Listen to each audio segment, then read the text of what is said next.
tonight. And all week long, 6ABC is profiling people who were hit hard by the disaster but are continuing their fight to rebuild. Tonight, New Jersey correspondent Naomi Shannock reports from Beach Haven West in New Jersey. That's where one family has been dealing with an uphill battle since the storm struck. Nora. Hi there, Rick. Beach Haven West is a huge lagoon community that sits on the Manahawkin Bay. Over 1,000 homes here were seriously damaged during that storm. Now, some of them are still standing, or what's left of them is, and waiting to be torn down. Other residents are trying to rebuild. It's been a long, tough year filled with red tape, and in some cases, it's costing the victims their life savings. We couldn't save our home. It was a total disaster. After 3 feet of water destroyed retiree Christine Schreck's home in Beach Haven West, she's building a new one 8 feet higher than her old house. Her insurance payout of $140,000 doesn't cover the cost of construction, so she and her husband made a difficult decision. We're using our savings on retirement, our retirement IRAs. How does she feel about that? Sick.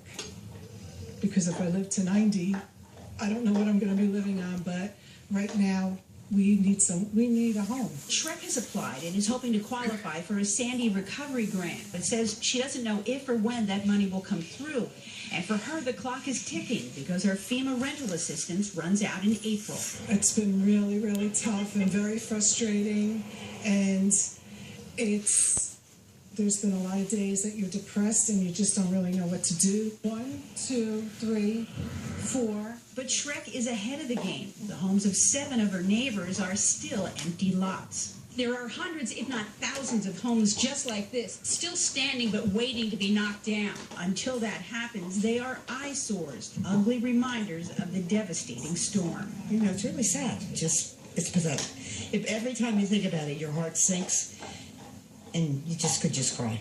A year later, boogie boards, flotation devices, and other debris lay in the overgrown weeds at this abandoned house. Step up onto the dilapidated porch, and there's a sign on the door warning people not to go inside because there are no floors. It's still very depressing around here. As you can see, there's a lot of construction going on, but there's a lot of homes that are vacant and ready to be leveled and demolished.